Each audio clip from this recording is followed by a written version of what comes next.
Give us a brief bio, please. I'm Lisa. I'm 49 this year, a mother, homemaker. That's about it. Well, that's more than enough right there to keep you busy. Oh, yes. Lisa, we've got a lot of encounters here to talk about tonight. Instead of having what amounts to small talk, let's dive right into this first encounter here. The one that you were telling me about that occurred in Currumbin Valley? Yes. I was coming home from getting off work. It was roughly around 2 o'clock in the morning, around June, which is winter over here. And it was a crystal clear night, and I was driving home, coming around a set of bends and coming down a slight hill, down onto a flat. And as I was just coming down off the hill, something caught my eye over on the right to me. What I saw was a wolf on 2 legs. And I'd never ever seen anything and never expected to see anything like that in my life. Absolutely scared the living bejeez out of me. But it happened so fast. All I can remember is coming down the hill and something catching my eye and this thing standing upright, looking straight at me. It was grey-blue colour. Wolf is what comes to mind, even though we don't have wolves in Australia. And then I sort of snapped to and looked straight ahead, because where I was is out in the country. We have to be aware that there's horses and cattle at all times. I can remember, I just glanced back in the rearview mirror and it was following me. It was down on all fours, running behind the car. And I was so terrified that I had to keep my head on straight to get home. I can remember the drive home being absolutely terrified. I was probably 2 or 3 minutes away from my home when I saw it. I can remember coming up to our driveway to turn in. I turned in and I hit the horn at the bottom of the driveway, and it's about a 200-yard driveway. By the time I got to the house, my mum had put the lights on and she could see the state I was in. I was absolutely terrified. We had 2 dogs. They were going off the rail, barking, and they had bristling hair and all of that. I yelled at Mum, get inside, get the dogs inside.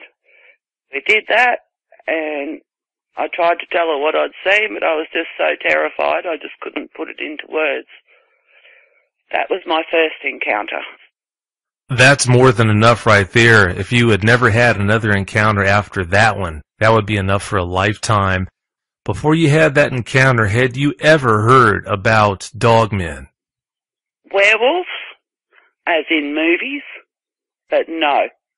Never ever heard of a dogman, no. No, never.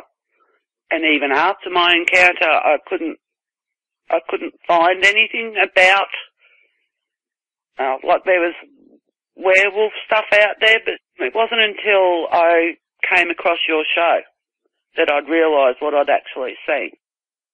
That encounter happened,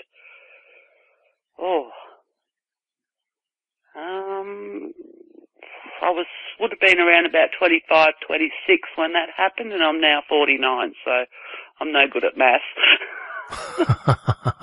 Well, that wasn't my favorite subject either. No harm, no foul there. You know, the whole thing that you mentioned, Lisa, about werewolves really muddies the water for people who see dogmen. You've got all this information out there on the internet floating around about what werewolves are supposed to be or whatnot, which doesn't cross over too much of anything about dogmen. You're talking about, as far as dogmen go, something that looks that way 24/7, 365, not a mythical situation where a human transforms magically into a monster. It's apples and oranges, even if a werewolf in its supposed final form looks almost identical, I would imagine, to what a dog man does. That doesn't help matters at all. That first encounter, I was just so confused because I just couldn't take in what I'd actually seen. You know, like it takes a while to filter through your, whatever you want to call it, your psyche. It was just so surreal that I'd seen it, and I was so scared of what I'd seen. And it was the feeling that I got off it. It was just, the whole situation was just surreal, and I was traumatized over it for probably about a year. And then I just thought, no, you've got to get on with it.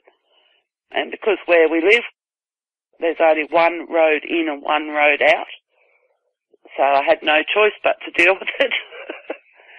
That's a hard pill to swallow. As far as that first encounter goes, how close was that dog man to the back of your car when you said it was chasing you down the road? It was actually running along beside the car at first. It was actually looking in the window at me at first. That's how close it was to me. And then I sort of put my foot down to get away from it. Now I looked back, and I could see it running behind the car. So, yeah, it was running beside the car. But as I said, I put my foot down. I was going pretty fast to get away from it because I was so terrified. Oh, I'll bet you were. I can't blame you there. If it was looking in the window like that, that's way too close for comfort. Now, having said that, Lisa, when did you lose sight of that dog man on your way home? Well, as you come down the hill where I spotted it, it just seemed to flow so fast. I just didn't seem to have much time at all. It was just seconds. It just seemed like seconds to me. Coming down the hill, I spotted it, and there's like a long flat that goes for about 300-400 yards, and then it goes around a bend. Just before I got around the bend, I lost sight of it. But I know I was being followed. It's just a feeling I had. I knew I was being followed. I didn't want to take it home, but I had no choice because no matter where I'd gone, I didn't want to take it to anyone else's house. I know all the houses in the valley. I know all the people personally. And I didn't want to take it to anyone else's property, but I had to go home because I had no other choice. So, if I'd had a choice of being able to keep driving, I would have. But I had no choice because it's just a dead-end road up the top of the valley. So I had no choice. Oh, sure, you did the best you could. You were put into a very difficult situation that would have made most people fall to pieces, but you handled it in stride. Like I said, I'm really impressed. Seeing one of these things with someone there in the car with you is bad enough, but the fact that you were alone, that just makes it all that much worse. Now, before we move on to your second encounter here, Lisa, please tell us where in Australia the Currumbin Valley is. Currumbin Valley is in Queensland. It's very close to the New South Wales border as well. It's on the Gold Coast, which is a big tourist area, well-known tourist area. I live about 20 minutes away from beautiful beaches, but I'm far enough away that I loved where we were because we were out in the country. Beautiful country. Sounds like a beautiful area, not just the Gold Coast, but where you're at as well. Those tourists, if they only had any clue on what's maybe 20 minutes away from them, maybe they wouldn't be so hot and heavy about heading to the Gold Coast. Yes, I know. Yeah, that's not a comforting thought. No, and that's part of the reason why I'm speaking out, because what I saw, I just don't want anyone having to encounter it, especially on foot. I'd hate to come across it where you couldn't get away from it fast, that's for sure. Well, I'm so glad you are speaking out on this. I know it's not easy for you to talk about this, but like I said, I'm so glad that you are doing so. I've gotten messages from more than a couple Australians that were almost thumbing their noses at me, telling me how glad they were that there weren't any dogmen over there, down there in Australia, like there are here in the States and in Canada and in Europe and a lot of other places. This was even after Kieran Pittman's episode of the show aired. They must not have heard that, but anyway, I'm glad, like I said, that you're helping to drive that point home that, yes, Australia does have their fair share of dogmen too. Now, having said that, Lisa, let's move on to your second encounter. From what you told me, you and your husband were having a barbecue on the front veranda. We were. We just finished cooking. We're just sitting down to eat something. It was just before dark, not about half an hour from dark. And what we first took to be wild dogs, because we'd watched them come down the hill from the ridge. There was a big hill, and got in front of the bales, which is a cow, you know, where they milk cows. We call them bales. I don't know what you guys call them. They got down to the front of the bales and they stood up, and there was at least 5 or 6 that we saw in a big group, and they all stood upright. And as I said, we took them to be wild dogs until they stood upright, and they were massive. How big? Well, from that far away, I'd have to say 7 to 8 feet tall, easy. That's just an estimate, because from where we were about, probably about 100 metres, 120 metres away from where they were to where we were. Ooh. That was close enough. Yeah, that's way too close for comfort. Yes, that was very freaky. That was the second encounter, and there was a big time gap in between the first encounter and that one. I just grabbed the kids, grabbed the food, took it all inside, shut the door, shut the blinds, and yeah, just hoped it all went away. Did anyone else see those dogmen when you were out there? From what you said, I think you said your husband did. Yes, my husband and my stepson saw it. We all saw it, yeah. Ew. We all saw the pack of dogs, and we all saw them coming down, because we used to see wild dogs on the ridge all the time coming down.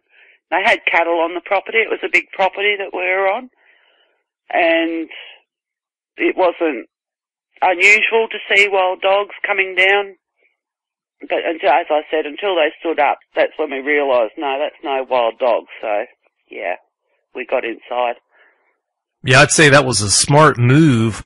Now, while all this was going on, from the moment that you noticed those dogmen about 110 meters away or so, until the last time you looked their direction, did you ever notice them focusing on you, or were they seemingly just doing their own thing? Well, when they stood upright, they looked straight at us. And that's what I said, no, I'm going inside, I'm getting the kids inside, because my kids were only very young. So I got them inside. My husband stayed out there for a couple of minutes watching, because he couldn't believe it. And then he came inside, and yeah, we just all sat inside then and we didn't hear any more after that night. After that, it all seemed to escalate. We had other goings on at the farm, other sightings. Just seemed to get worse after we saw it. It just seemed to get a lot worse. And they seemed to be, how would you put it? They seemed to be tormenting my stepson a lot by coming around. He lived in a big sleep out at the back of the house. It was all open at the back, like it was all glass windows, but there was blinds and that, but he used to sleep with them up. And we only used to see one that used to come around from the back of the house to the side of the house and walk along the back of his, like right on the veranda, and you could see its head, its eyes, the red eyes, the big shape of the head, the ears, everything. You could see it walking straight past the windows, and it seemed to torment him a lot. Tap on the windows when it was out there, or? No, not to Kevin. Tapping on the windows, my 4-year-old, he would have been. He came out one night to Rob and I. It was about 11 o'clock at night. And he walked up to us and he said, Mummy, I wish the dog would stay away from my window. Now, his bedroom window was at least 6 foot off the ground. And we just looked at him. We were flabbergasted.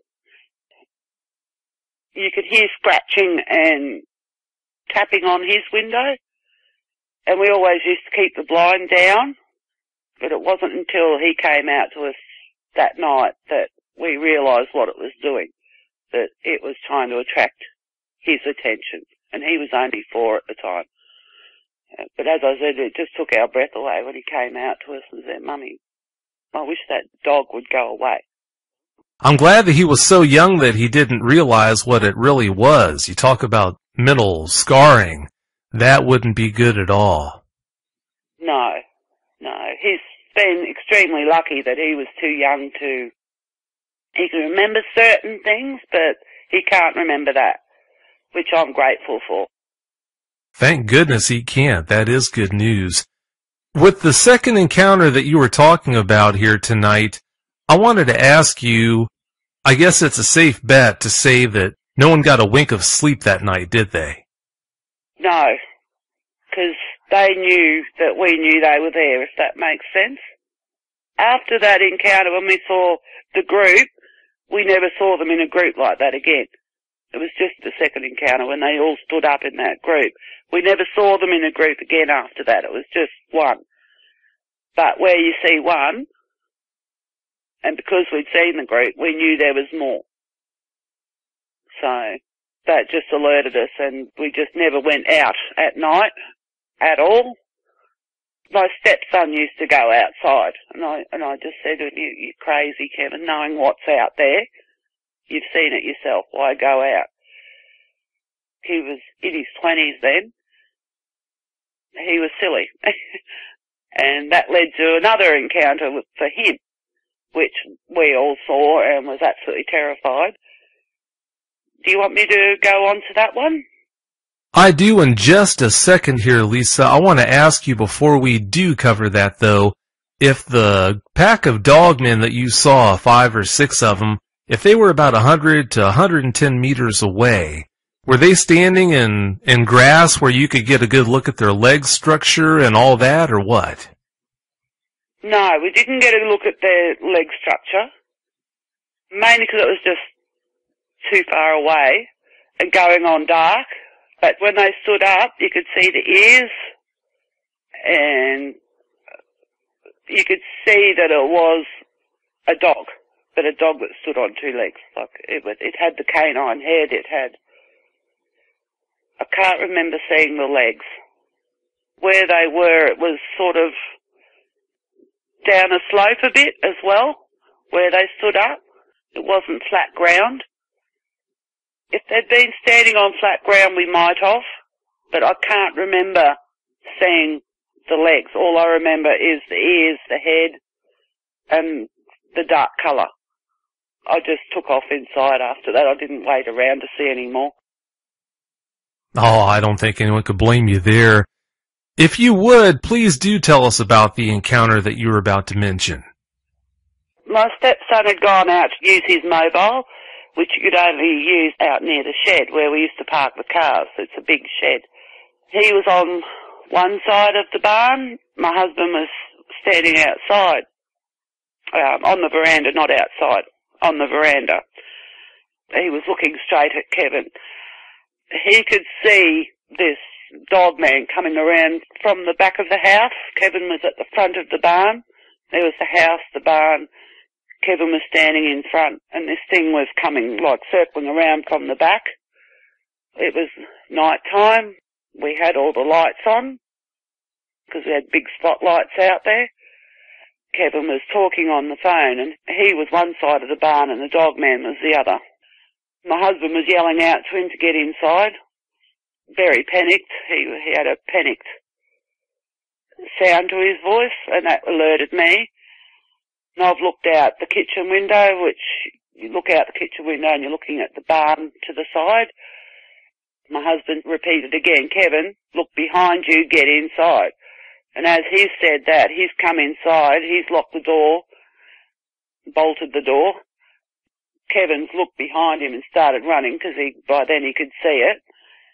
And he's come in the side gate and he knew that we would have bolted the door, so he's come for the window, which I had open to come in, like it was a big window.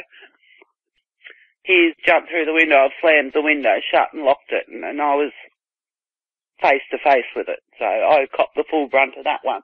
Because it was the eyes. It was so close behind him, it was incredible. The window would have had to be about 6 foot off the ground again. And it was looking straight at me through the window. When it was looking at you through that window, did it look like it had blood in its eye, or was it just regarding you? Well, I've no hesitation in saying if it had got in, we would have all been ripped to pieces. Just the anger and the red eyes, fiery, fiery red eyes. That particular one that I saw up close, it was black. It had black fur, the shape of the ears, like what I've seen on documentaries of wolves, because of course we don't have wolves over here. But it was black. It was a different thing again to the first encounter that I saw. It was black. It was totally different. It had the pointy ears, the mane, like a big wolf's mane, big shoulders, seemed to have big shoulders. But it was mainly the eyes that got to me. It was, yeah, it was the eyes. That's mainly what I noticed with it, was the eyes, the eyes, the intelligence and the intent and the rage that it had in its eyes. I was going to ask you what the scariest feature was, but from what you're saying now, I think you've already answered that question. It would be the eyes, I take it. Oh, God, yeah. Because once you've looked it in the eye, it seems... you can grasp the intent that it's got, the anger, the intelligence, very highly intelligent. I don't care what anybody says, these things are intelligent. If anyone, please, if you ever see it, don't look it in the eyes, please. That's really good advice. Very good advice. You're not the only person. If you've listened to the show, you already know this, but in case you haven't heard me say this on other episodes of the show, like you just mentioned, I always recommend, as far as giving out advice to people, if they think they have one of these things around, I always tell them, whatever you do, don't look at their face. If you don't look at the face, you won't know what their eyes look like.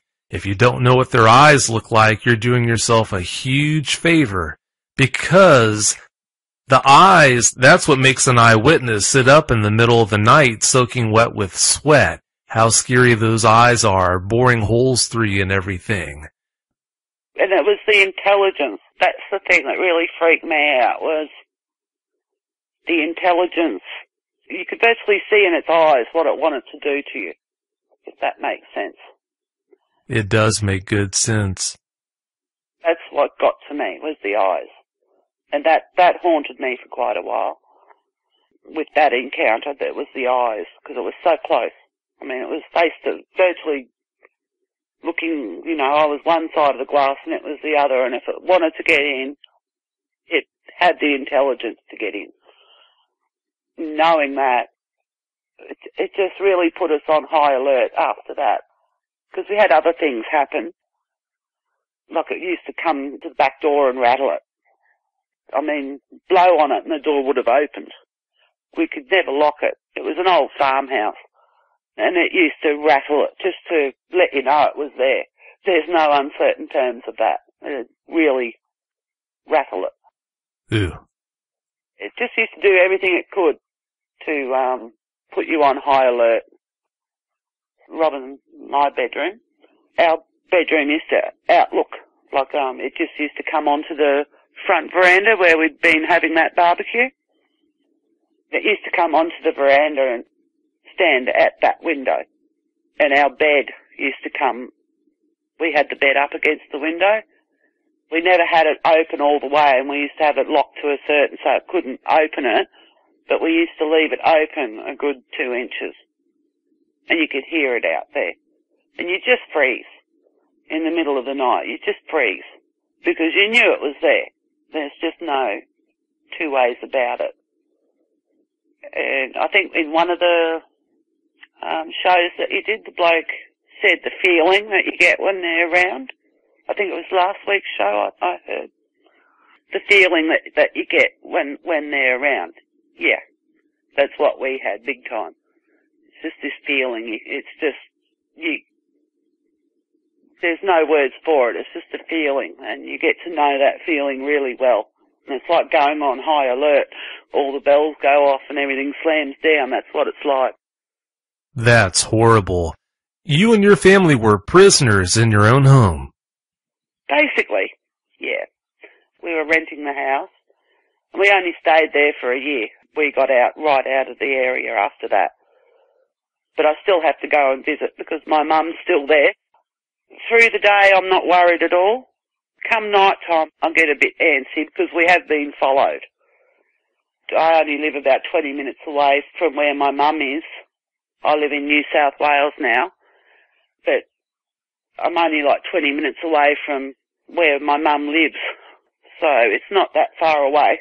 And we have been followed home before by it to where we are now. It's called Tommywin Road, and it's a mountain, like it goes across the ridge into New South Wales, and we've been followed by the dog man. By being at mum's and leaving to come home, it's followed us at night. So yeah, it's very intelligent. A lot of people don't understand just how intelligent they are. So just be aware. Be very aware. Oh, without a doubt. If your mother is living there, got two questions for you about her. Number one, has she seen one? And also, two, I wanted to ask you if she's afraid of them being around, since I'm sure she has to know they're there. No, she's never seen one. Thank God for that. They have been around the house. We know that. My brother also lives with my mum. We've had different things happen at the house, but mum has never seen one, and she'd just deny it anyway, because she's very religious, and anything that doesn't come into her religion doesn't exist, basically. Well, at least that's comforting. She's not sitting there worrying about them 24/7.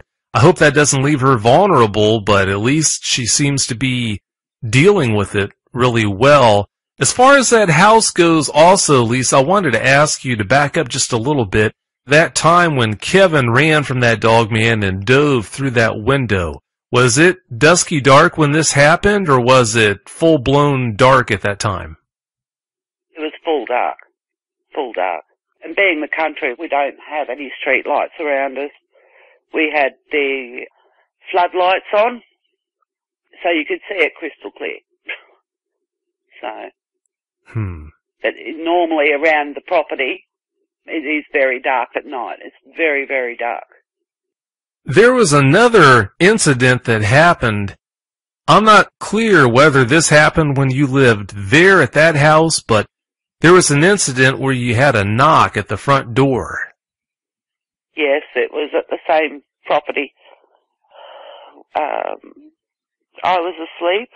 My stepson had come in to tell me there was someone at the door.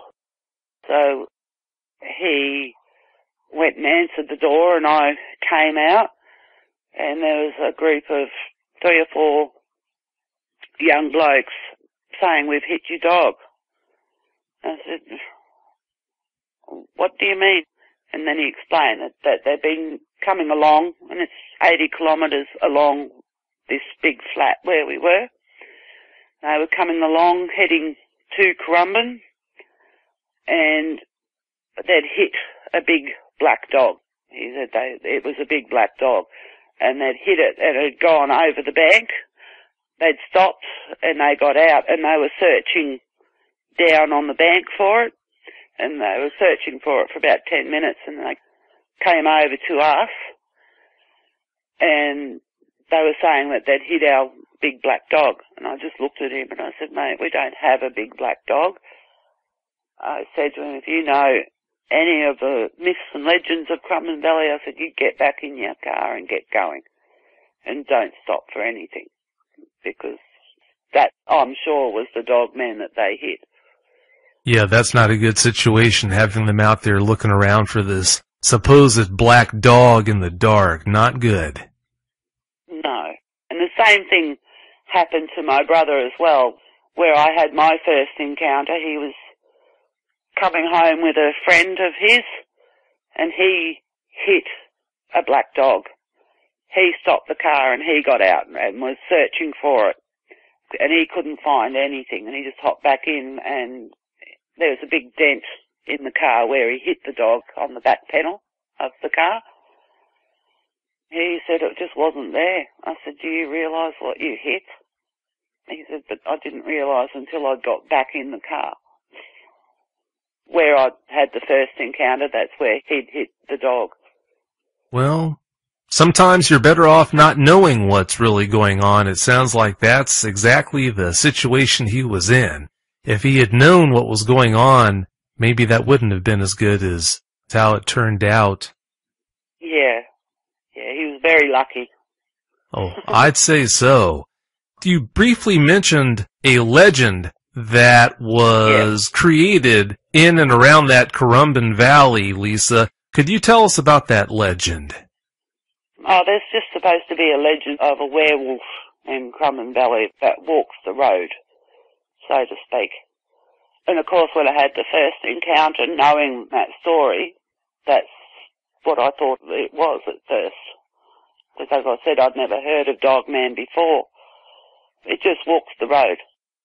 You know how some legends stretch way back, so far back that no one really knows when or how they got their start. With that legend of the werewolf of the Currumbin Valley, is that something that's more of an urban legend that came to light maybe 10, 20 or so years ago? Or is that a legend that just stretches back so far in time that no one has an idea around that area when it got its start? Well, people started moving into Crumman Valley in the early 1900s. And as far as I know, the story goes back to when the first families came into the valley.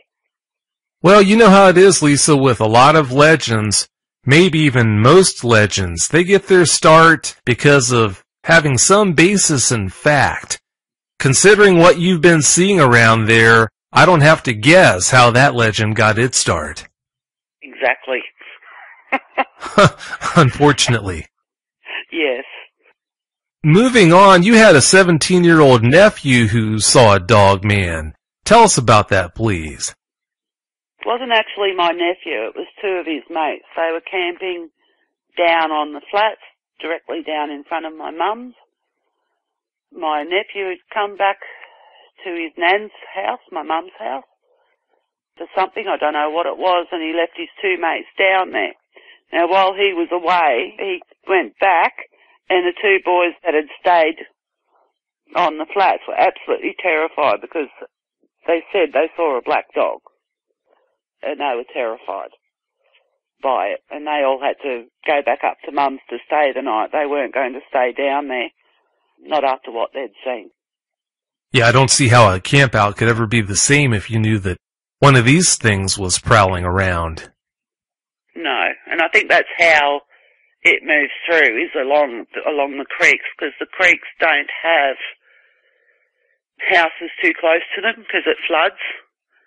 So all the houses are sort of back off the creek, and I think that's how they move through unseen, is along the creek, following the creek down.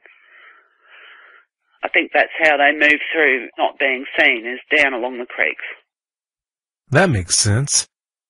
Around that area, Lisa, have you noticed more activity in the summer than in the winter? In a lot of areas, there doesn't seem to be any difference in activity, whether it's amazingly cold outside or not, but I wanted to see how things were with you in your area. The first two encounters were getting into winter. My first encounter would have been in May, June, and my second encounter, I saw that around the same time, May, June. But at the farmhouse, it just kept coming around all the time after that. Your youngest son had a strange encounter with one. Please tell us about that encounter. My son was up on the hill at his nan's property. It's a very steep hill. On Mum's property, it's all cleared, but the next door property, there's a lot of scrub, real scrubby, like real thick bush. I don't know what he was up there for. He just roams Mum's property like he always has. He's not scared of being on the property at all. He was coming back down the hill and he said to me that this dog had brushed past him, but he said it wasn't a dog. At the time, he probably would have been 7 or 8. He wasn't terrified. He just said it brushed past him. It didn't bump him, it just brushed past him.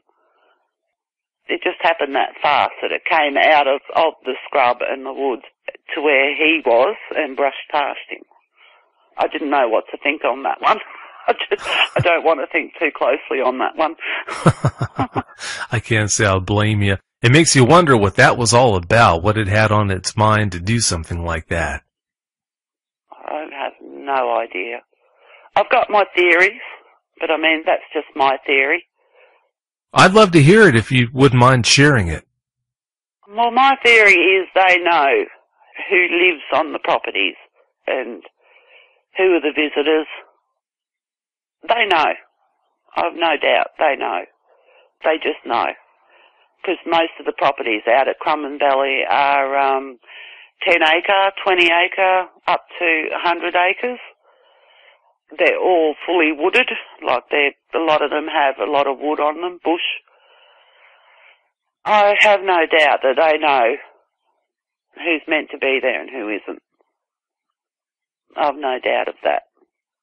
Yeah, they do seem to be, like you said, really smart, too smart for comfort, unfortunately. Very. Anyone who knows that they're around and is very blasé about it, very, very silly. That's all I can say. That wouldn't be a good move to let your guard down at any time when you know that they're around. You mentioned all the woods in that area, Lisa. Are there any yowies reported as being seen in that area? Yeah, they have been, yeah. Wow, sounds like you've got a hodgepodge of all kinds of cryptids running loose around that area. That's a totally different subject. Yeah, I'd say so. That's a whole show in and of itself right there. Other than your family, have you heard of any other people in that area having dogman encounters of their own? No, I haven't. Because it's not spoken about, as I said in the first interview.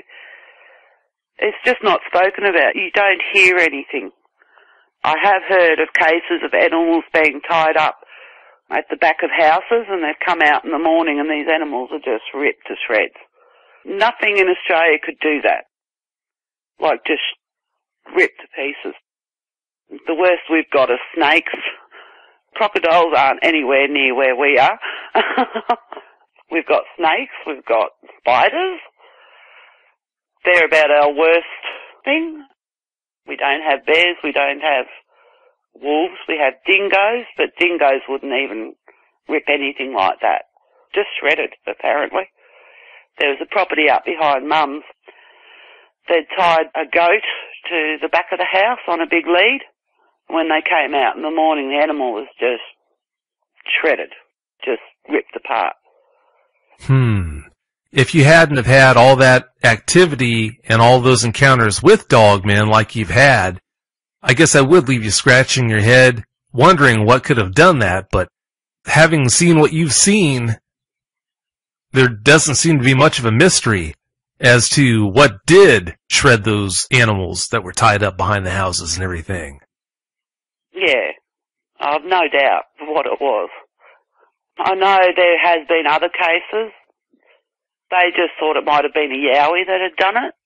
This is going back in the 1970s. There was a case of a greyhound farm being up the valley, further up than my mum's. They had the racing greyhounds. They'd tied this greyhound up to a tree, and I think it was one of the sons had found it ripped to pieces. Still tied up, but ripped to pieces. That was back in the 70s. So that was a while ago. It's just pretty scary that people have had animals tied close to the house and they've walked out and they've just found them ripped to pieces. I mean, it's just incredible that there's been quite a few cases of that I've heard in the valley, so.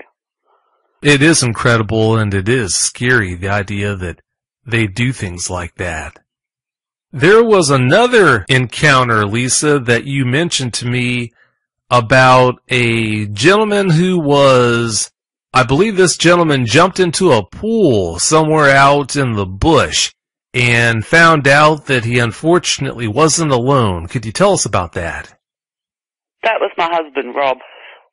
He'd gone camping at a place called Natural Arch, which is near Springbrook, which is in Queensland. He'd gone camping. He decided to go and have a swim. It's a big natural arch. A waterfall comes through the middle of the cave, drops through the middle of the cave, and there's a big area that you used to be able to go swimming in. He'd been sitting beside the cave, like the cave's open, it's all open, but it's very dark. He was sitting on the edge and he decided he'd better swim back over because he had gotten hungry and it was starting to get a little bit dark. So he got in the water and started to swim over, and he heard 3 plops. He wasn't the only one in the water. There was another bloke in the water further over. He turned and what he saw was 3 canine-looking forms in the water. They were obviously standing on the bottom because their chest was right out of the water. He could see the chest and the head. And of course, he was absolutely terrified. He got out and dove into his tent and curled up there for he doesn't know how long. He just said the screech that this thing let out was incredible. He said it absolutely turned him inside out.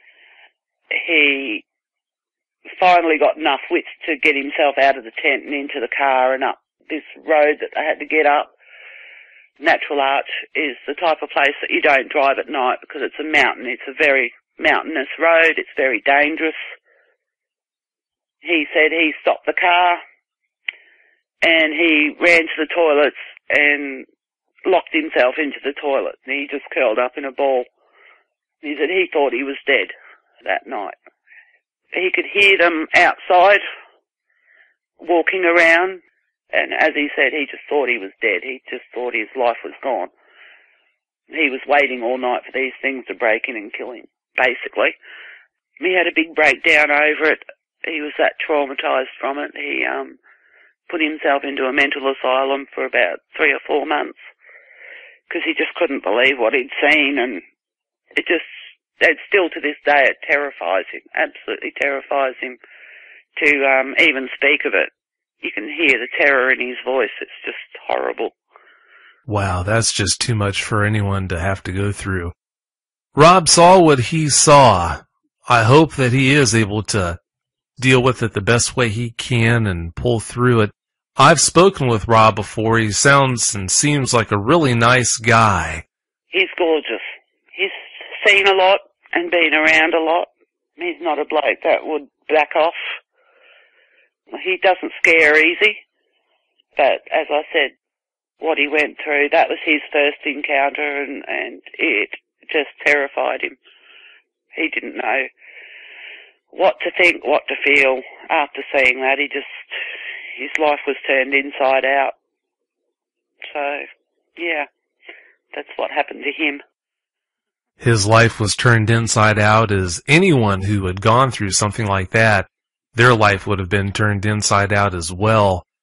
When we talked about that the first time, Lisa, I think you mentioned as far as how deep that water goes in that pool where the dogmen were standing, where the water was hitting them across the chests. Didn't you tell me that that water would have been over Rob's head if he had tried to stand up? It was. He could not touch. He's 5'7", and these things were standing upright in the water, and their chest was out of the water as well as the head. So he said they would have had to have easily been 8 foot, if not bigger, because he never found out how deep that water was. He couldn't touch. So it's hard to know just how big they were, but he said he'd have to estimate it at 8 to 9 foot tall. They'd have to have been, to be standing upright. They weren't swimming, they were walking. Ew. And there were 3 of them. Yeah. Yeah, and apparently he wasn't alone at the campsite. There was about 10 people that saw it, and they all got out. But Rob was the last one to get out. As I said, the road that leads to Natural Arch is too dangerous to be taken at night if you don't know it really, really well.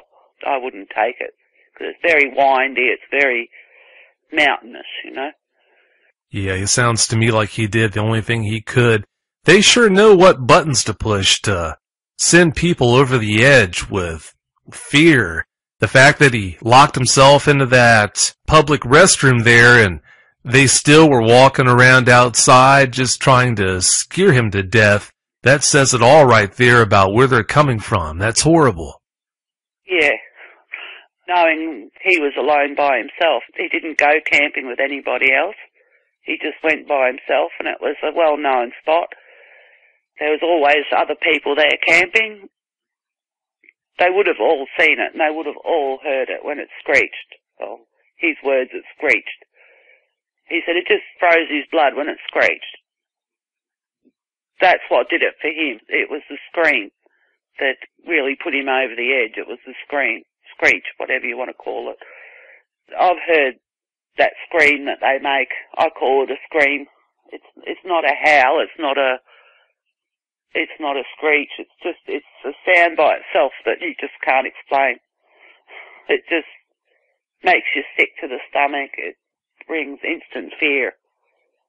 It's a sound that you can't describe. I couldn't describe it.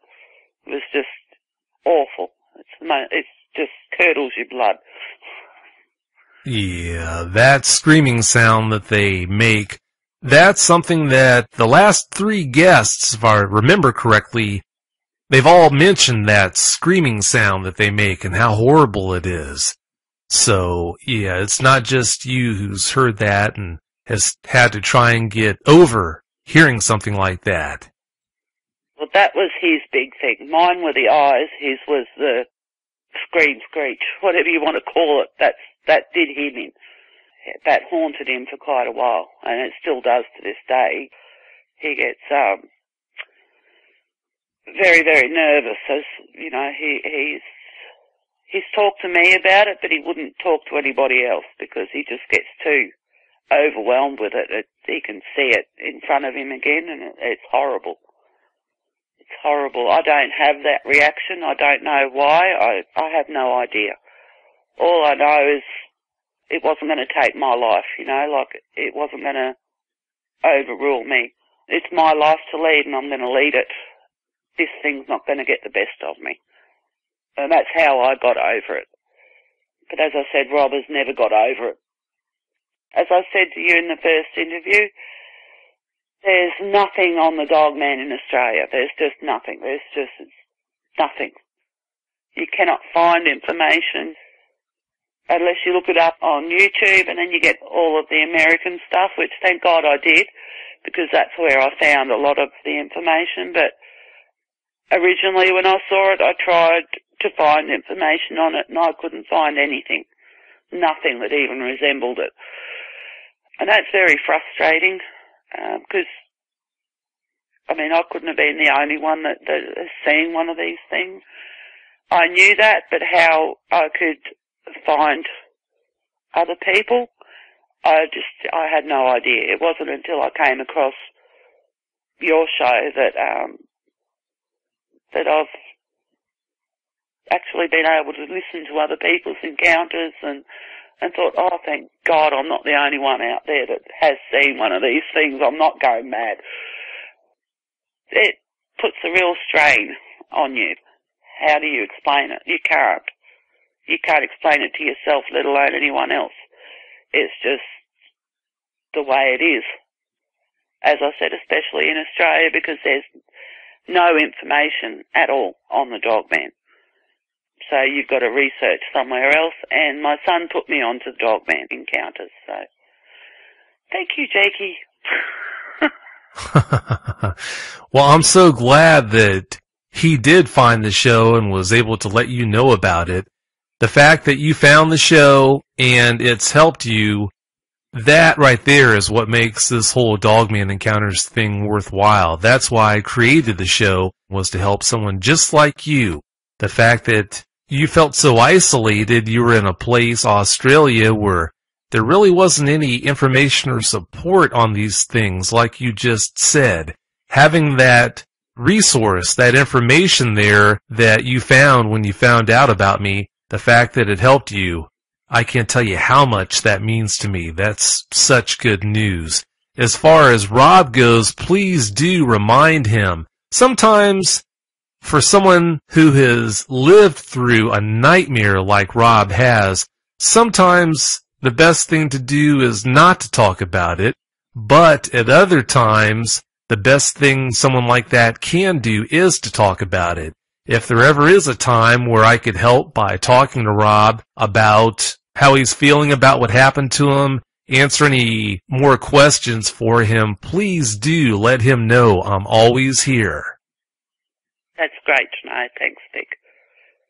Oh, you know you're welcome, and you know I mean it. I've got a question or two for you left here, Lisa, before we close this show out. The first thing I wanted to ask is, when was the last time you saw a Dogman? The last time I didn't see it, I heard it. It was here, where we live now. Roughly about 4 years ago. I was sound asleep. We're in suburbia. I'm not out in the country. We're in a small country town. It started off as what I took to be at first howling. It got closer and closer as it came down the street. That was about 5 years ago, roughly, around this time of the year, coming into winter. This is right in town. I was blown away by that because I thought I was quite safe in suburbia, but yeah, obviously not. Not to scare you, but yeah, they do unfortunately come into areas like that where you wouldn't expect them to come into. Where we are, there's sugarcane right around us. It's a sugarcane district. And we're sort of on the edge of town. And yeah, it scared the living bee gees out of me. Literally, my heart went up. Because I just never expected. I mean, if I'd looked out my window, I could have seen it, but there was no way I was sticking my head out that window. No way. Yeah, I can't say I'll blame you there. My last question for you here, Lisa, before we close this show out, would be, what would you tell any of the people who live there in Australia that don't believe dogmen are there? My advice, anyone who lives on properties, just be aware of what's around you, especially if there's strange things going on as animals being attacked. Tapping at your windows, just be aware, please, and be safe, especially if you've got a family. Please be safe. Putting your kids' lives and your family's lives at risk is just not worth it. That makes really good sense. Well, Lisa, I know talking about this is not easy for you. I can't tell you how much I appreciate you coming on the show here and helping to get the word out. Like you said earlier, there are a lot of people there in Australia that just don't know that dogmen are there. They're a reality. Well, Lisa, thanks again so much for coming on the show. I really do appreciate it. Thanks, Dick. Have a great night. You too. Thanks. Bye. Bye. If you've had a dogman encounter and you want to speak with me, whether in private or on the show, you can reach me at contact@dogmanencounters.com. I'd love to hear from you. Our guest tonight is Cliff Sullivan.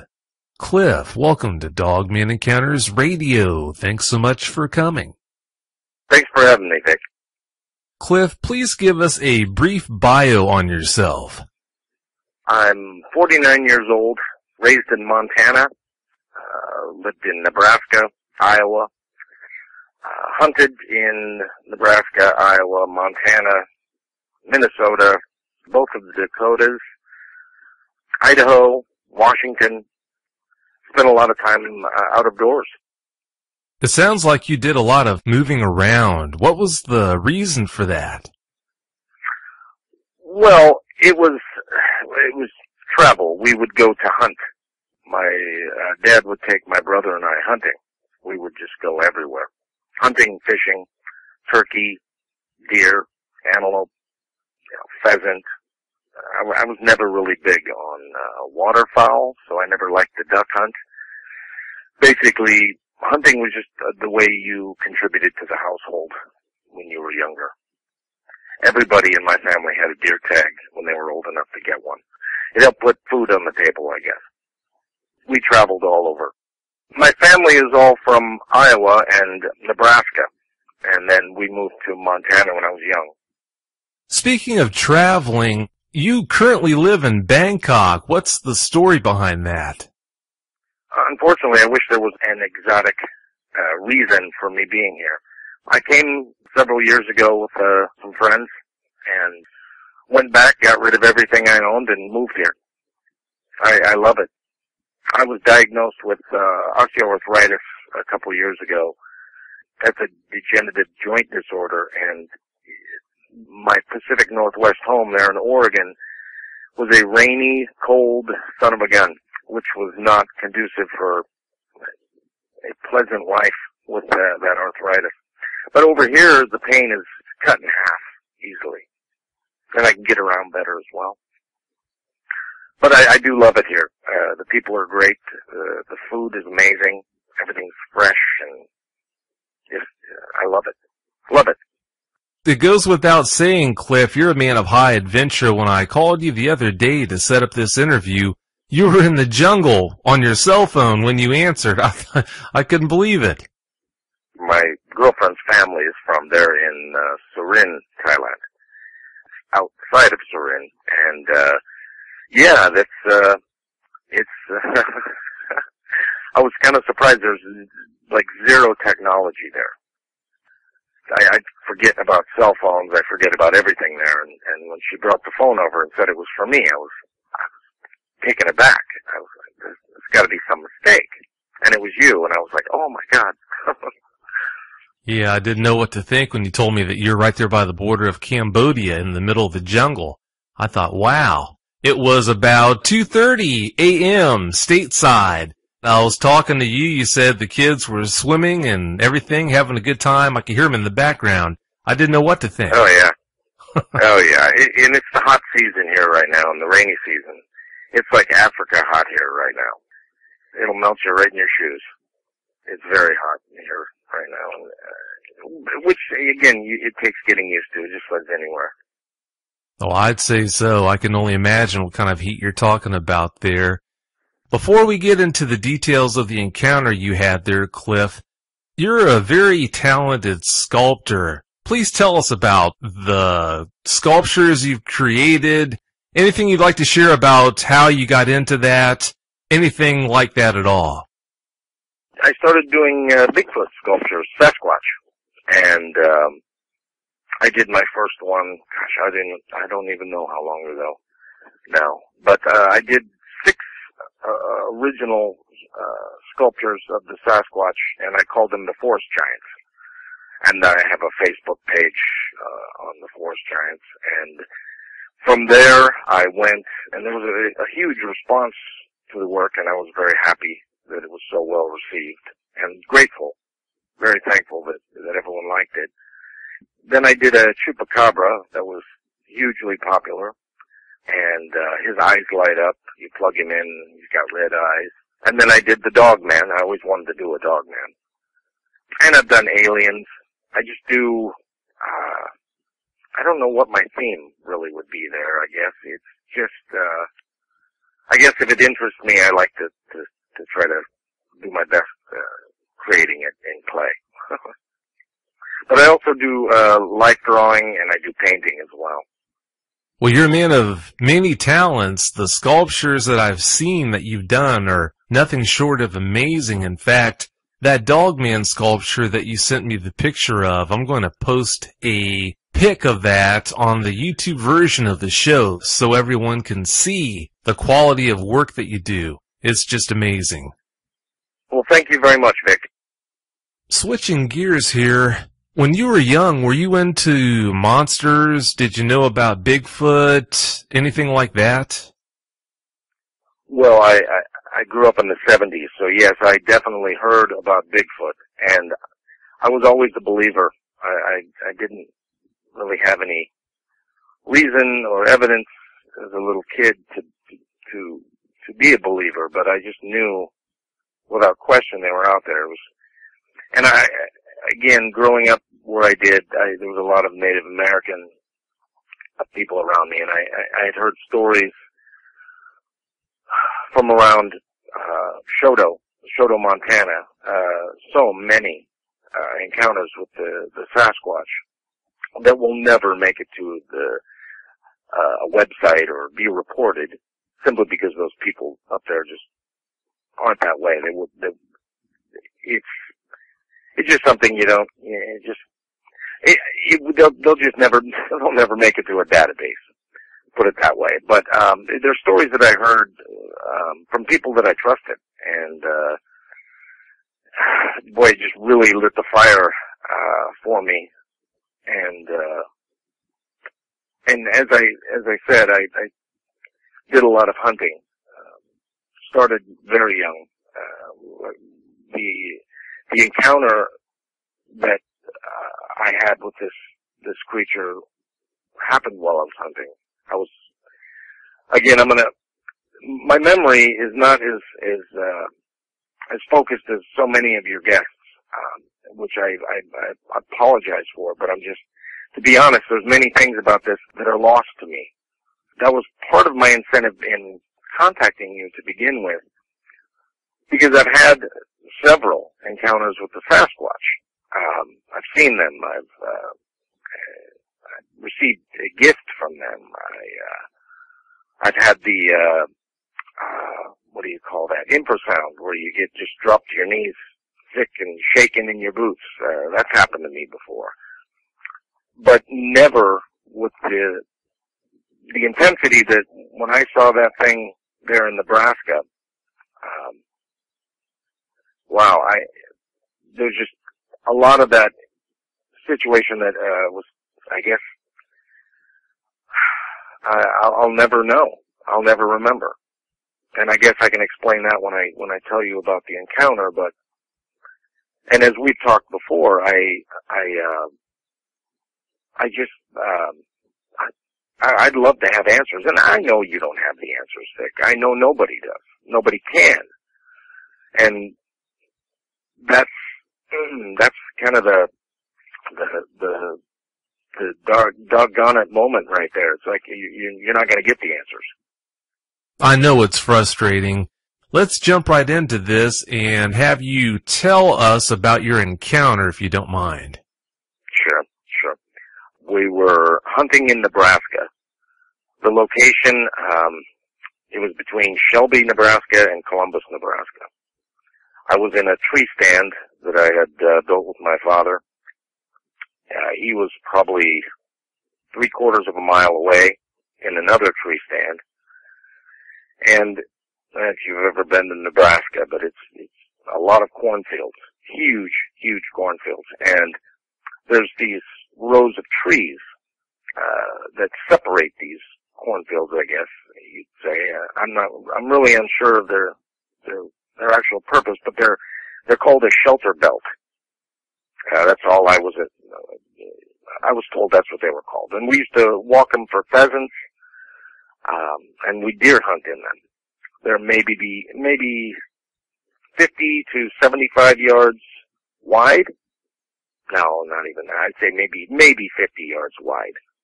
And they could be miles long. They're just a long row of trees that separate these cornfields. And, well, I was right at the intersection of two of these shelter belts where my tree stand was. And the night was uneventful as far as I can remember. I was 14 years old. I would have put it at 79 or 80. 1979 or 1980, I'm guessing. And the hunt was over. The way I was instructed when I was younger like that was, now I had been carrying a gun since I was maybe 8 years old, and I had been shooting a bow since not much older than that. But 14 was when you could first hunt legally with a bow.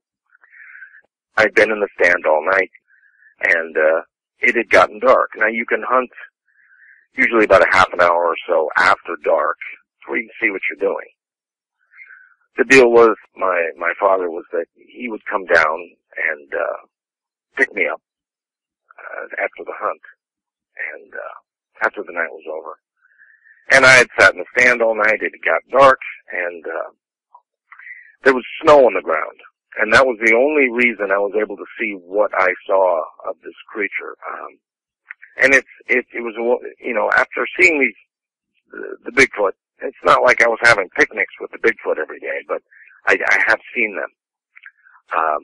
This was different on many levels, and I guess it's hard to explain. I was in my stand, facing east. I do remember that. As I say, it was a cold night. It was dark. And I could see, the only reason I could see as well as I could was because of the snow in these trees. And I first heard it. And I heard a growling and a snapping, like teeth snapping. And then I saw a movement, and this thing was, I mean, it's so surreal explaining this now, but this thing was huge, and it wasn't Sasquatch big by any means, but it was big. Hard to guess. I was maybe 10, 12 feet up in the air guessing. Again, my memory on this is sporadic at best when I'm remembering how high I was up in a tree, but I'm guessing probably no more than 10 feet, 12 feet maybe. And I heard this thing growling and snapping. I thought it was a dog, a very big dog. And then I saw movement, and I see this black shape coming through the trees. But here's where it gets weird. It was walking like a man, but it was moving very strange. Its hands, or its paws, I guess it would be, were up in a, I don't want to say marsupial or kangaroo type of manner, but they were held up higher, and they were jerking around. It was moving very odd, jerky movements, like really quick, like it was snapping its teeth. And this thing's coming towards me. It got maybe 10 feet of the tree. Again, I'm guessing that it was about 10 feet from the tree. And, that's when it, you know, I was watching it, and, you know, I'm a 14-year-old kid. I remember that what was going through my head was, you know, what is this? Because it was walking upright, and it was big. It was big and burly. It was a big, beefy thing. And when it was, like I say, it had no idea I was there. And it was walking along, and it was jerking its upper body and its arms from left to right. And it was snapping these very powerful teeth, is what it sounded like. Now again, I'm seeing all of this in silhouette. So I was quite perplexed. I had no idea what this thing was, but it was obviously upright on 2 feet, and I could hear the snow crunching under its feet. But again, because of the background, the snow on the ground, I was able to see quite a bit. That I would not have, it would have just been a black mess had the snow not been there, because it was so dark. And then it noticed me, and that was listening to your show of the gentleman in Australia when he said he was, the same thing with him. He was watching it, and when it looked at him is when he got scared. And when it kind of snorted, it was rawr, rawr, and then it stopped. It got completely quiet, and it looked right at me. I tell you, I leaned back up against that tree, and I don't remember being utterly horrified, but I was probably pretty scared. And then it turned to its left, which was my right, and that was when I saw the long dog snout, and kind of like a timber wolf. From there, my encounter kind of ends. I have no memory of what happened after that. I remember it turned, and I saw the tail. I saw the tail before it turned, but I wasn't sure what the tail was, because it was this big bushy thing behind it. I had no reference to even guess that there would be a tail on this thing. It was just very strange. But when it first noticed me and got really quiet, I mean, it was looking right at me. I could tell it was looking right at me. And I was in full camo. I had that nasty deer scent on that my father used to just get a kick out of putting that on my brother and I, because it's a rancid substance. And it stinks very bad. And back in the 70s, there wasn't all the science associated with deer hunting that there is today. I would imagine. I haven't hunted for a number of years. But back then, I was camoed out. I had the makeup on my face. How it saw me, I don't know. It was very odd. But it didn't know I was there until it noticed me, and then it just noticed me all of a sudden. And when it did, it got quiet. But then the snapping of its jaws, and it basically looked at me like I wasn't what it thought it was, or I wasn't too important. It didn't need to worry about me. And then it turned to its left, and that's really where I kind of lost it. I don't remember what happened. I didn't see it lope off. I don't know. I'm really in a quandary there, Vic. I don't know what happened to it. And I don't know where it left. A short time after that, I'm guessing, because that was, I'm a number of months away from being 50 years old, and this happened when I was 14. That's really no excuse for a horrible memory, but I don't remember what happened. It's almost, it's just conjecture if I say the thing made me forget, but that's almost what it seems like. I would imagine I was in some form of shock, at least mild shock, simply because of what I was seeing. I remember thinking, oh, it's just a big dog. It's walking on its back legs. That's unbelievable. But it was a very big dog. Now, I could have stuck an arrow in it, but that thought never even crossed my mind. But I know I could have. It was 10 feet from my tree, and it was a pretty big target. But, that never crossed my mind. But I don't remember it leaving. I don't at all remember it leaving. But that's pretty much my encounter there. And then my father came down, and sometime after that, I'm not sure how much longer after that, but he came down and yelled my name. And then I had to get down out of that stand, not knowing where this thing was or if it was still there. And I beat feet through those trees out to where he was standing in the cornfield. And then from what you told me, that wasn't the end of the story. Most people who have encounters with these things, they're able to separate themselves from the place where they had that encounter and in a lot of cases never go back, but that wasn't the case with you. Yeah, man, he wasn't the nicest fellow a lot of the time. when I got down out of that tree stand, I was scared to death, and I ran. And he was a big one for being brave and being a man and all that. I made no qualms about it. I told him exactly what I saw. It was just, my instinct was to tell him what I saw. I told him, I said, Dad, you're not going to believe this, but I told him what I just told you. Probably with a little more fervor than I'm telling you now, but I was just spewing out what had just happened to me, and I'll never forget, we were walking back to the truck, which was a fair amount of distance away. He looked down and he said, you know, you're back in that tree stand tomorrow night. I probably tried to argue that I should be in his tree stand and he should be in this one. I remember I went back to that tree stand the following night. But I don't have a memory of that, but I know my dad, and I know I was in that tree stand the following night. Now, I didn't see anything, I didn't hear anything, nothing. There was nothing.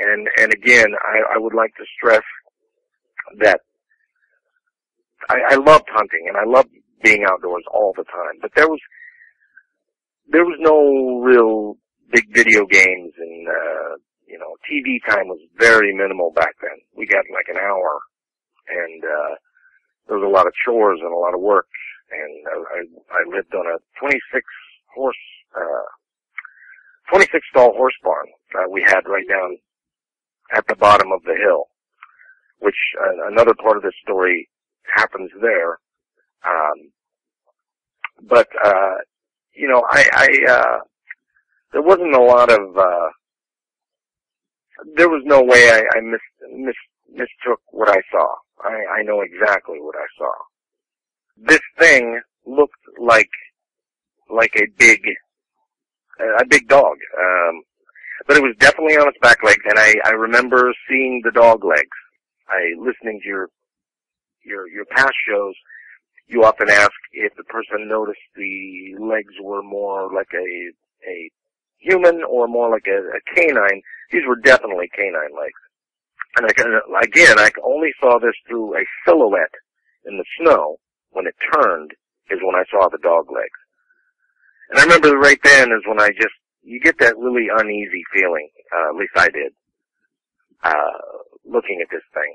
And its girth was, it was big, and it wasn't happy. Whatever the situation that put it in front of me was, it wasn't happy about it, I don't think. And then when it saw me, again, I think it looked at me as just completely uninteresting. Non-threatening, It stopped when it saw me and then turned, and then I don't remember what happened after that. I just don't remember. You know, Cliff, after we talked about this for the pre-interview, you found it so hard to believe that you wouldn't be able to recall what happened after you saw that dog man. But, like I told you in the pre-interview, I think you're not giving enough credit to the effects that shock can have. When you're in a situation like that, I think it's pretty easy to underestimate the effect that something like that can have on you. I wouldn't be surprised if you were in severe shock, and because of that, you lost that sense of time and you don't have any idea what happened to that dog man. That very well may be. But I would also add that, living in Montana, I was around grizzly bears on a daily basis, literally on a daily basis. The ranch I worked on as a kid, we had 18 collared grizzly bears on that ranch. Those were just the collared ones. There was wolves around. I've seen a fairly large black wolf, maybe, 50 yards out, 50 meters out. Just standing there in the foggy cold, there in the mountains there behind Shoto, staring at me.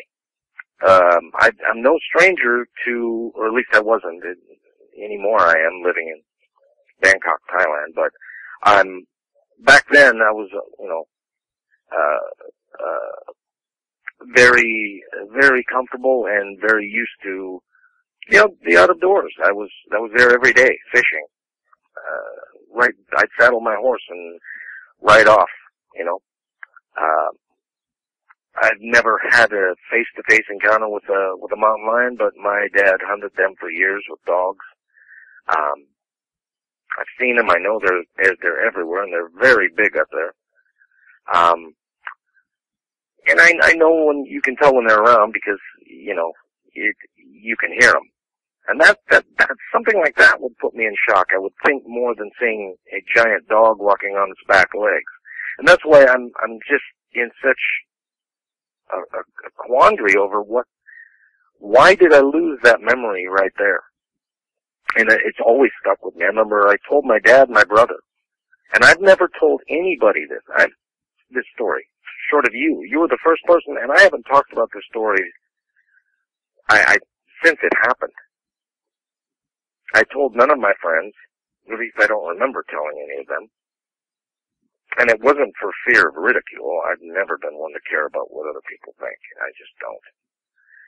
With the Sasquatch or this dog man, I certainly don't need a scientist, quote-unquote scientist, to tell me what it is that I saw or didn't see. I was competent in the outdoors. I was used to it. I grew up in it. I knew what was out there, and I was comfortable feeling that I was the apex predator because that's what I was taught. Once I realized that there were literally giants walking around out there, you know, that paradigm kind of changed. And seeing this, I don't know what that was. It was a very big dog snapping its teeth, very upset, walking through the bush. And it happened upon me. Why did I lose it right there? The memory. Why did it? I don't know. I'm left to speculate. I don't know why. Did it take that memory from me? I don't know. But I know the walk back to the truck with the old man, that we didn't hear anything. We didn't see anything. We didn't smell anything. Now, whether or not he believed me, I have no idea. But he knew I wasn't prone to flights of fancy, especially with things of this nature. You said a couple of things that I wanted to clarify here, Cliff. First of all, I wanted to ask you, from what you said earlier on in the interview, I'm getting the impression that you might have had a Sasquatch encounter before you even had this dogman encounter. Is that true? No. My first Sasquatch encounter happened when I was 16 in Montana. It was a number of years later. 16, 17. I was camping with my cousin, and I had a German Shorthair. His name was Nick. He was my bestest buddy. We did everything together. He was bitten by a rattlesnake. He went everywhere with me. And but he was kind of a knucklehead. When I mentioned about the grizzly bears, Nick he'd go after them, you know, just hand over fist. He didn't care. He was just he was not a very bright dog. But he didn't care. He was not afraid of anything. He really wasn't. You know, you hear a lot about that, but he was just not a very smart dog. And that night, I remember my cousin Dave saying, he said, "Hey, Sully, where's Nick?" While this Sasquatch is up on the hill beating us, just smashing a tree and rolling what sounded like big rocks down into this dry riverbed that we were camped next to. And again, this isn't, growing up there in Montana, camping wasn't like probably what a lot of your listeners are thinking. We didn't go to a parking lot and, get into our camper. We were kids there in Montana. We jumped in the truck and went up the hill and threw a tent down somewhere. But that's basically what we did. And I remember when my cousin asked me, he said, "Where's your dog?" And I just thought, oh my God, no. And cause I just knew that idiot would be running up the hill after this thing, which I knew it was a Bigfoot. I knew it was a Sasquatch. because you have to have a thumb to beat on a tree. You know, you really need that opposing thumb to grab it sounded like wood on wood, or maybe rock on the wood, but it was loud, and this thing was stomping the ground, and it was up on the side of the mountain. We were right there. There's a dry riverbed at the bottom, up the South Fork, Teton Pass Road is where we were camped, going up to the South Fork, and there's a dry riverbed where we stopped. And I mean, an elk cannot pick up a tree and beat it on a log. A cougar, a bear, they can't do that. So I knew it was a Sasquatch. But when I looked at my dog, he was cowered under my camping chair, just shaking like a leaf. He had peed all over the place, and I scooped him up and threw him in the truck. We spent the night there. Nothing of any consequence happened. I think the Sasquatch came down into our campsite, though. I don't remember hearing too much. I remember hearing something out there. But, you know, elk will walk through your camp, deer. It's not, you know, I wasn't worried about a cougar. But I remember Nick, he was in my tent with me, my dog, and he just low growled. And I don't remember getting up to check anything out. That was my first actual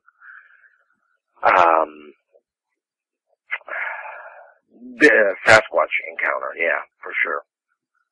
Was that, and that was like, as I said, a number of years after the Dogman encounter. After having had that Dogman encounter, you have this Sasquatch encounter. At this point, you've got to be wondering, what in the world's going on here? Well, yeah, I was. I don't know. I see that dilemma in people. You know, you see it every day on how nauseating Facebook gets with its Bigfoot baloney. But you see that problem that people want to rationalize it. They want to say it's an ape. They want to say it's the missing link. You know, whatever they want to say, whatever they want to label it as. I just, you know, I'm a firm, strong believer now, especially with my experiences with the Sasquatch later, that they are a people with a language, and they can do things that are, you know, that are very abnormal. I'll leave it at that. I know this isn't a Sasquatch based show, but yeah, and yeah, I have no problems with any skeptic simply hasn't walked the right walk or you know, invested the time or the effort to get to the answers. And I think it's sad that too many people, there's a huge influx of people interested in the Sasquatch now. And thanks to shows like yours, there's this, now a big interest in the Dogman. Which, wow, that's what I'm really interested in. I already know the Sasquatch exists. And I know the Dogman exists too. I want to know a little more about the Dogman. But again, how are we ever going to get that? Even if you get one and put it on a table somewhere, I think all you're going to have is a very big dog. Well, you know, they do have different looks, Cliff. Not all of them look like the one that you saw. Some have a much more monstrous appearance to them. Why that is, I can't explain it. That's one of the most frustrating things about these things. The more you find out about them, the more you find out that you just don't know. For every question you answer, seems like 3 or 4 more pop right up in its place. Absolutely, and that's what I've been dealing with this since I got into it. Until I finally, you know, it was, you know, I've been gone now from that area. I don't ever want to be associated with being a researcher. That is just a silly bunch of mess that I don't want to get involved in. I was simply a person that spent a lot of time out in the bush and experienced some things that I wanted to explore further. I really did, and you know, would I want to meet this thing that I saw in those trees that night, face to face? Oh, God, no. I would not want to be on the ground with it. There was never a question that that thing could have scaled that tree and got me out either. It was, I mean, it was, when I say it was big, and it wasn't Sasquatch big. The first Sasquatch I saw was 9 feet stooped over, 3 feet thick in profile, the front of the chest to his back. I mean, this thing was a literal giant. He could have grabbed that dog man I saw and twisted his head off. I mean, without even, I can't imagine he couldn't have. But again, I'm just guessing. But, it was just far too big. The thing was huge. And the dog man was big, but, not that big. There was one more thing, Vic, as I told you with my, when we were living in Nebraska, the winters there were every bit as harsh as the winters in Montana. Maybe not, well, they didn't last as long, obviously, but they were horrendous. That snow in the Midwest, that is a tough group of, tough breed of people that live in the flatlands of the United States. The tornadoes, the rain, the wind, the snow. My goodness. That snow was terrible. Well, one night, after we would have dinner, my mother would scoop all of the table leavings into a bucket. And one of us kids would run it down to the barn to feed cats. We had, I don't know, upwards of maybe 20 to 30 cats at any given time down there to keep the mice and the rodents down. And you know, a lot of them were feral. Thanks to my sister, I mean, you could pet almost all of them. But if it wasn't for her, you wouldn't have been able to touch any of those cats. Because they were just they were a necessity, they were a tool that we used.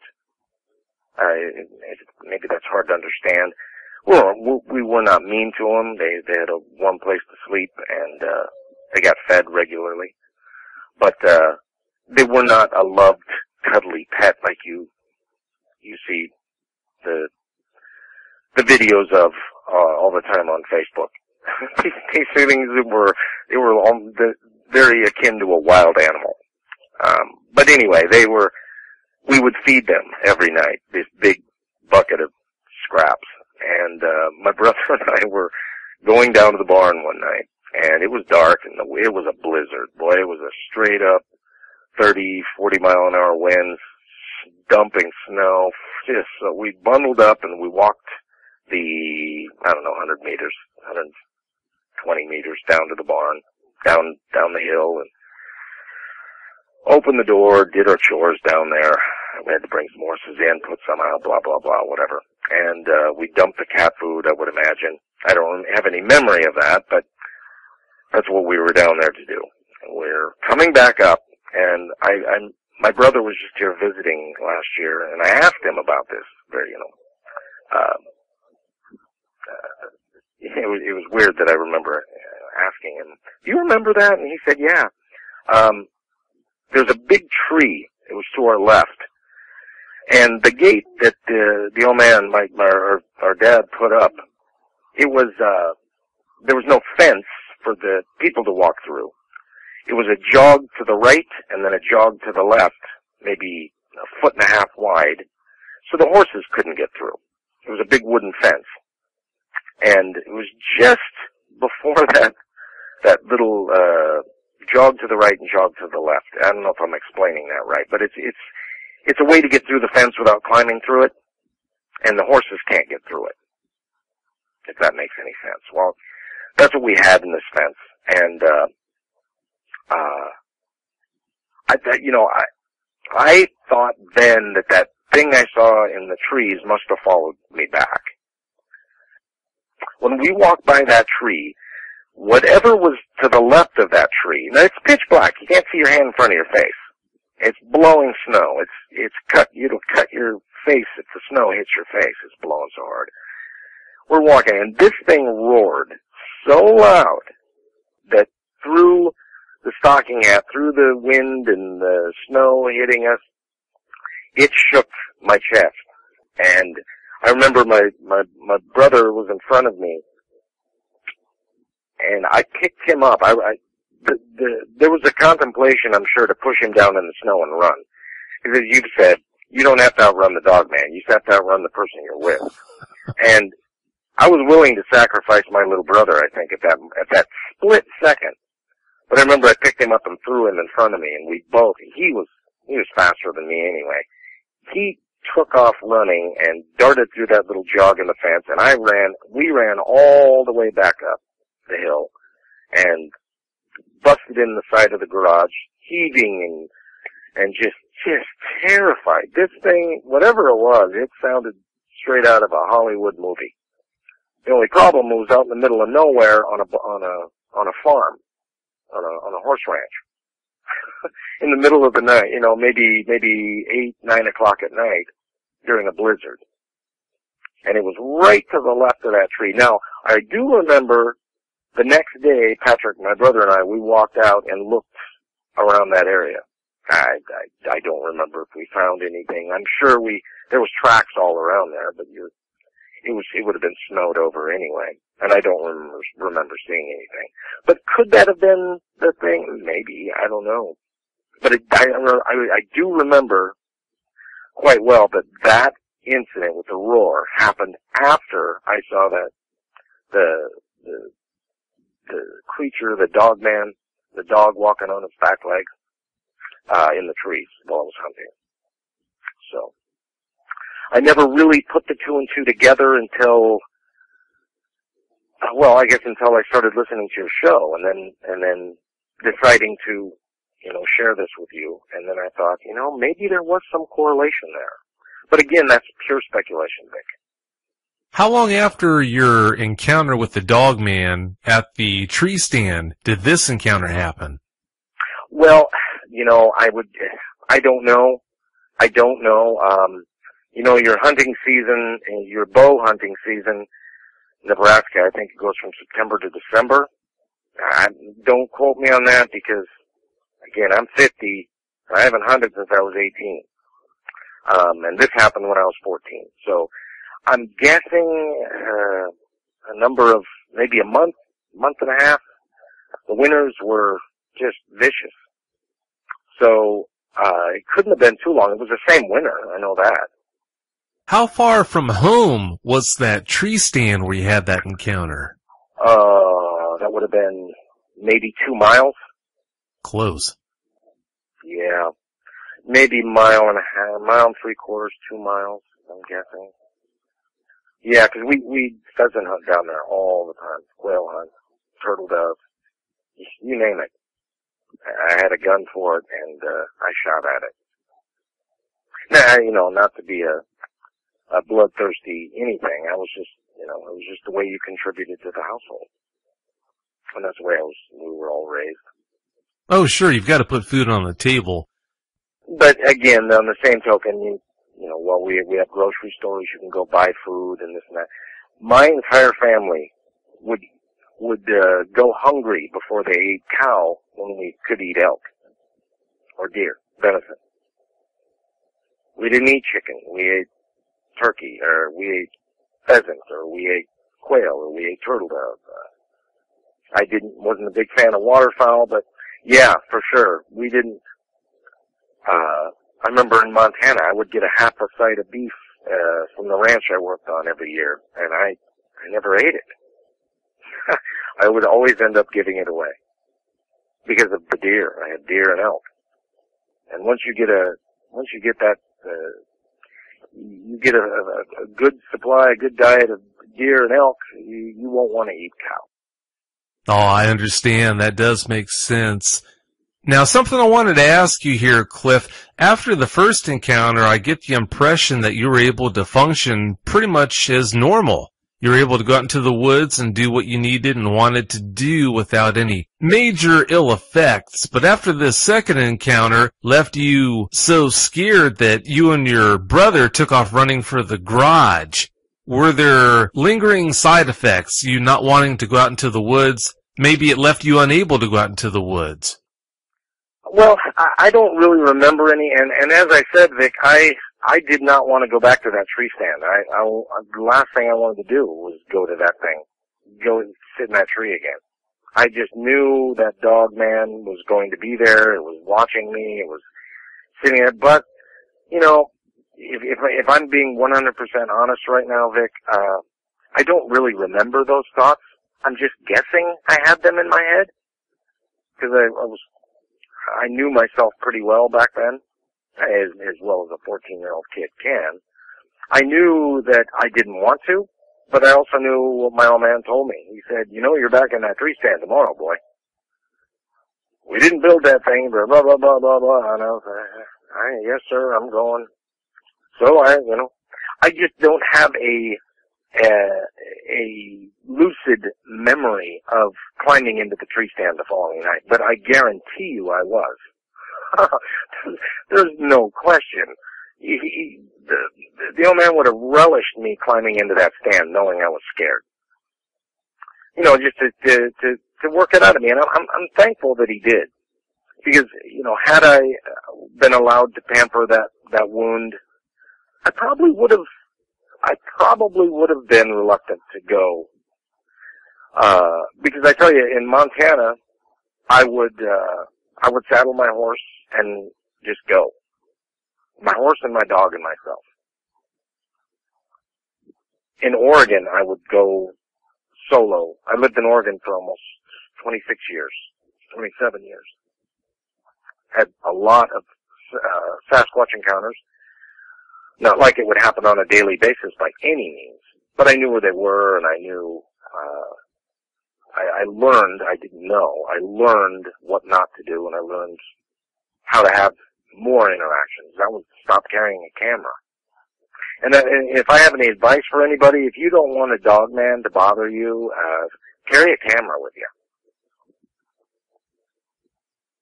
I'm serious. I mean, or a Bigfoot, carry a camera with you. If you want to keep them away from you, carry a camera.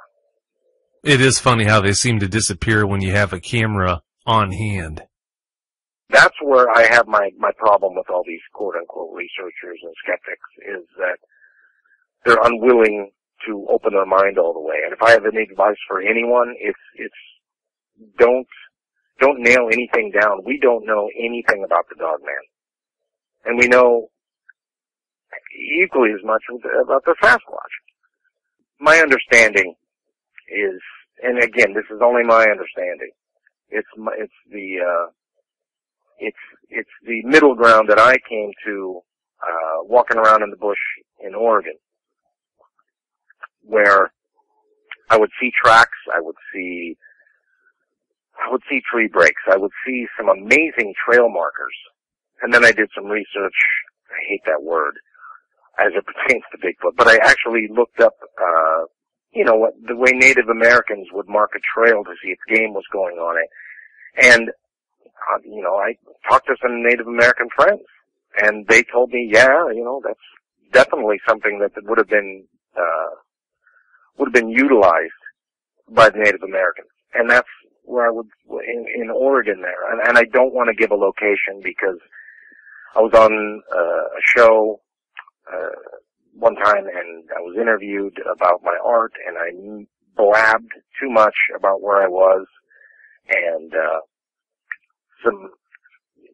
there was just a lot of things happened in this area that I was very sorry for, and if I'm responsible for that, I'm apologizing to this date, but these creatures, you've got to look at them with a whole new paradigm shift. There has got to be one. We cannot look at them like we want them to be. We simply can't. We're too arrogant in that. People have to keep an open mind on this because we don't know. And that's my only advice would be, if you want an encounter, stop carrying a camera. Stop carrying recording devices. Stop trying to outsmart something that lives out there when you're a very ill-equipped visitor in its home. They're trying to sneaking around burying cameras and camera traps and bait stations and, oh my goodness gracious. If somebody put a bait station in your living room, Vic, would you know it was there? Good point. Yeah, and people don't think that. They think they're the apex predator. That man's the king of his domain. And I got news for you. What I saw in Oregon and what I saw in Nebraska proves point blank we are anything but the apex predator. But I will also say, if that thing wanted me out of the tree, it could have slowly walked up there and got me out. Or jumped up, it could have done whatever it wanted with me. I belonged to it.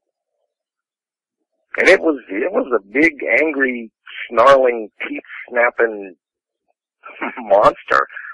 Had I seen it in better light, I would probably be traumatized and probably would have had that shock you were talking about. But since I was cushioned by the silhouette only, I think that's why I had one of those maybe rare encounters where I just didn't see enough to scare the heck out of me.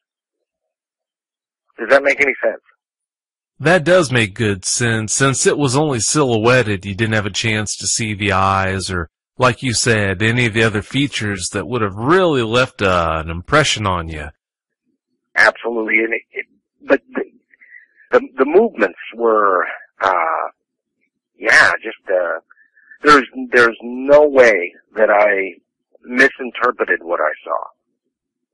I mean, I'll stand by that till the day I die. There's no, same thing with the Sasquatch. I'm rational enough individual to, and honest enough to admit that, I miss a lot of stuff. A lot of stuff goes right over my head. But when I experience something, and it's out there, I mean, you've got to pay attention out there. You really do. Unless, unless you're, you live in Portland, Oregon, and you go up to government camp to go camping, and you consider towing your little mini mobile home behind your truck and sleeping in a parking lot camping, which a lot of people do. I don't consider that camping. Never have. Probably never will. And I'm not one of those gotta go 50 miles in kind of guys either. I love that, but you can't always do that.